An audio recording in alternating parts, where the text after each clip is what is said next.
tu es au Maghreb ou tu veux venir au Maghreb, on sait tous que avoir du travail au Maghreb, c'est pas du tout facile.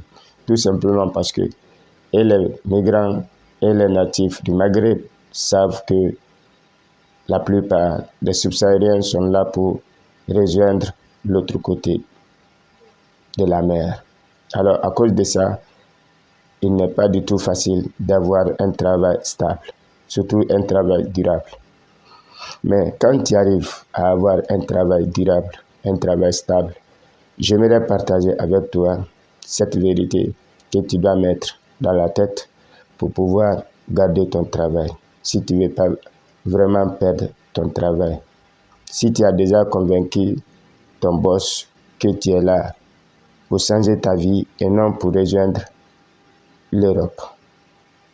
Alors, la première des choses que tu dois mettre en tête, il faut savoir que nous, on a l'énergie en parlant. Et les Maghrébins n'aiment pas le ton. Alors, tu dois changer, si tu parles à haute voix, tu dois changer ton ton en parlant avec ton chef, si tu veux vraiment garder ton travail. Parce que chaque nation a sa culture et ses principes.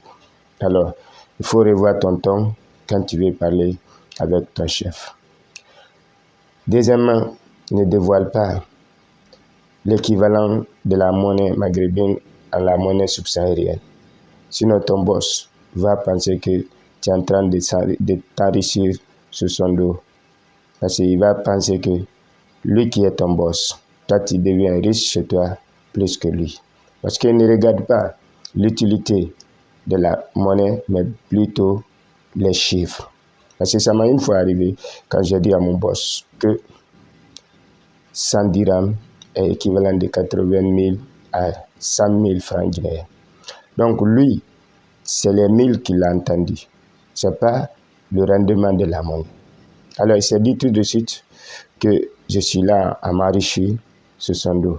Après 3 mois de travail, il m'a directement dit face à face que tu es en train de devenir riche chez toi. Hein?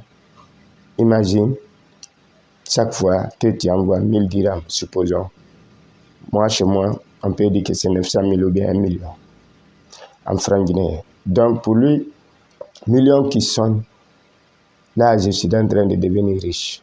Parce que pour le Maghrébin, quand on dit millions, ah, ça c'est de l'argent. Alors, je l'ai fait comprendre que non, ne te fais pas des illusions. Ce que tu penses là, ce n'est pas le cas. Je lui ai donné un exemple. J'avais un téléphone Samsung que j'avais acheté ici à 1200. J'ai dit, tu vois ça, ici c'est 1200 dirhams. Alors chez moi, c'est 1 200 000. Donc c'est seulement le chiffre qui a changé, mais l'utilité n'a pas changé. Donc ne te fais pas des illusions en pensant que je suis en train de devenir riche chez moi. Alors c'est pourquoi dans cette vidéo, je te dis toi aussi, ne dis jamais à ton boss l'équivalent de la monnaie dans ton pays, si tu es subsaharien. Et si par hasard, il arrive à te demander, dis simplement que tu ne sais pas. Et même s'il mène des enquêtes sur les réseaux sociaux, sur l'Internet, il faut le faire comprendre de la manière dont j'ai fait comprendre à mon ancien boss l'utilité, pas les chiffres. Maintenant, cette seconde partie s'adresse aux femmes. Parce qu'en réalité, la plupart des femmes sont là au Maghreb. Ils travaillent, ils descendent qu'une fois ou 2 fois dans le mois.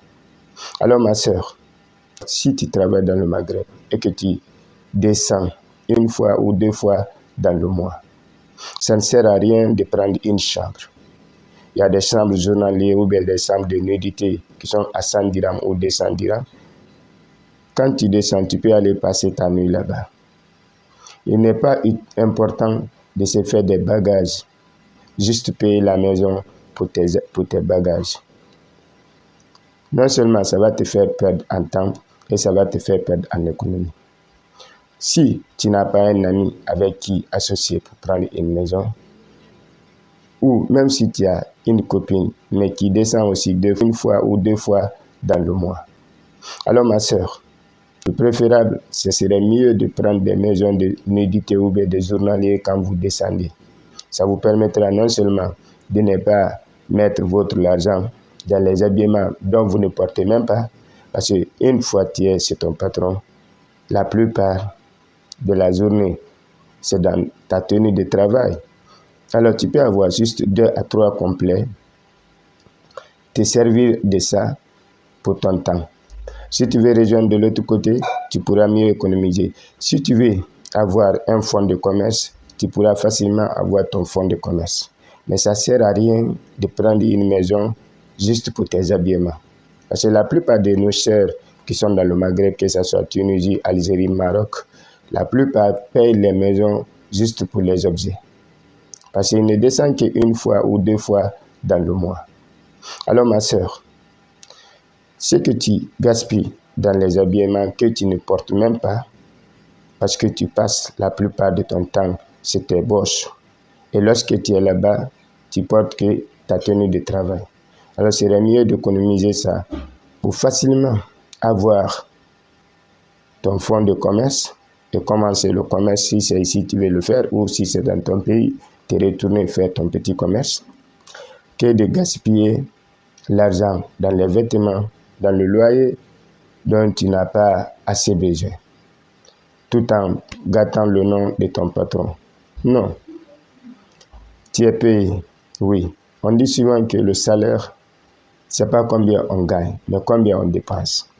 Alors si tu sais que tu n'es pas bien payé, au lieu d'en parler trop, essaie de réduire tes dépenses. Comme ça, tu pourras facilement avoir ce que tu veux réellement. C'est-à-dire, je suis payé à 2500 ou bien à 3000. Alors, je sais que je descends d'1 fois ou 2 fois dans le mois. Alors, 4 fois dans le mois, ça fait 400 dirhams parce qu'il y a des chambres de nudité ou de journaliers qui sont payés à 100 dirhams. Donc, c'est mieux d'aller payer 400 dirhams que de prendre une chambre que tu vas payer à 700, 800 ou bien voire même 1000 dirhams. Alors, cela te permettra d'économiser et cela aussi va te permettre d'être d'accord avec ton boss sur ton salaire. Mais les dépenses inutiles, et cela aussi va t'empêcher en plus de ne pas gaspiller l'argent dans les vêtements parce que tu sais réellement que si tu achètes beaucoup d'habits, tu ne vas pas mettre ça dans la maison de ton boss. Alors, ça va te permettre d'économiser mieux aussi. Alors, ma soeur, mon frère, si vous êtes dans le Maghreb, on dit, c'est pas combien je gagne, mais combien je dépense. Ça, c'est gérer vos revenus. Surtout au moment que tu n'as pas de papier. Parce qu'on ne sait pas quel jour les choses peuvent changer. On ne le souhaite pas.